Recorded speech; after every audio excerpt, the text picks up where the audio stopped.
night of November the 29th, 1854, the goldfields of Ballarat and Victoria were lit up by a huge bonfire at Bakery Hill on the Eureka Stockade. Thousands of diggers milled around it, hurling their might.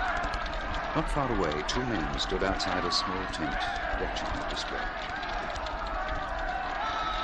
We've started something here tonight, Peter. We didn't start it, George.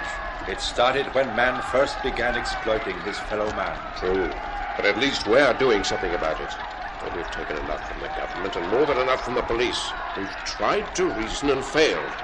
Now it's time for action. The two men were an Irishman named Peter Lalor and an Englishman named George Black. They, like tens of thousands of others, had come to Ballarat in search of gold, only to find themselves victims of an iniquitous system. Forced to pay 30 shillings a month for mining licenses, which few of them could afford, they were stood over and bullied by a police force that consisted largely of ex-convicts in the lowest form of human scum, reinforced by government troops from Melbourne. Bloodshed was inevitable. It was simply a question of time before the volcano erupted. All too little time. The next morning, Peter Lalor was summoned before the resident commissioner. If it's trouble you want, Lalor, it's trouble you'll get. Trouble's the last thing we want, Commissioner. We've done everything possible to avoid it. Half the people here are starving, living in the vilest conditions. They don't have a rag to their backs, and they have to pay for the privilege of being kicked around by you and your private gang, to pay more a month than they're ever likely to earn in a whole year. I tell you now, they won't stand for much more. Are you threatening me, sir? Not threatening, Commissioner. Merely offering you a piece of sound advice. Lalor's sound advice went ignored by the commissioner. That same morning, following a clash between diggers and police, 8 men were arrested to be made examples of for failing to produce their licenses. In the evening, angry diggers gathered around Lalor's tent. A call to arms was issued, and the Irishman was elected Commander-in-Chief. A blue flag adorned with the 5 stars of the Southern Cross was then hoisted on Eureka Hill, and the assembled diggers swore allegiance to it. Having done so, they set about enclosing the area around the hill with a breastwork of logs and mining slabs to take the form of a circular stockade.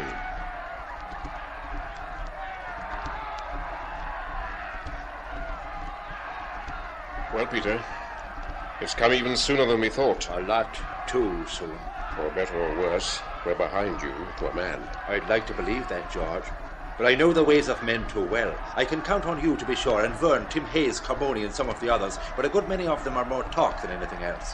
When their tempers cool down, they'll have second thoughts, and who'll blame them? There's an army of seasoned, well-equipped troops out there. We'd be lucky to have 50 firearms between us. We have a stronger weapon than firearms, Peter. We have right on our side. Something to fight for. The fight won't be won here. It'll be won in a place where laws are made by free men for free men. Nowhere else. As the night wore on, Lalor's qualms concerning the bulk of those who had elected him to lead in battle were borne out. Of the 1,000 eager rebels who crowded into the stockade on its completion, barely 200 remained when the next day dawned.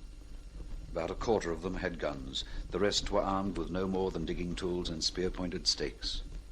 With these, they had to hold off not only the police, but a force of 300 highly trained government troops under the command of an experienced officer, one Captain Thomas.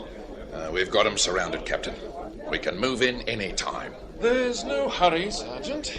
It's going to be a hot day. Very hot. I think we should let 'em simmer a while. Stew in their own juice, as the saying goes. It was sound strategy on the captain's part. The rebels had no protection from the blazing summer sun. As it rose higher, their spirits sank lower, and the waiting played on their nerves.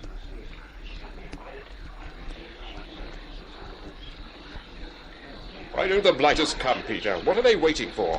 How many of us are left, George? The last count, 173. There's your answer. All they have to do is sit it out and let the sun and the suspense do the rest.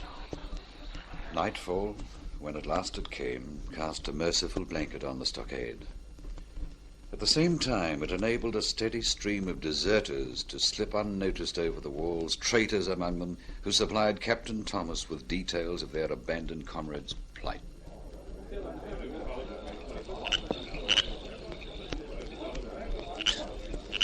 Oh, they're in a bad way, Sergeant. There aren't many more than 100 of them left, with a handful of muskets to go round. I'll warrant they're feeling very sad and sorry for themselves at this moment. Yes, very sad and sorry. Our own men are getting a bit fidgety, sir. They're anxious to get on with it. And so they shall, Sergeant. Pass the word. We'll charge at first light.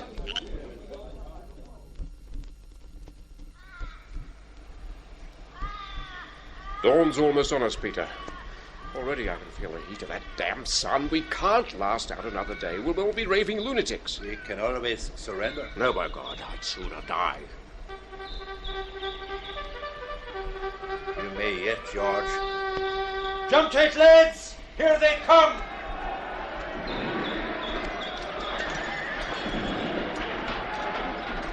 Let them have it! Give them all you've got!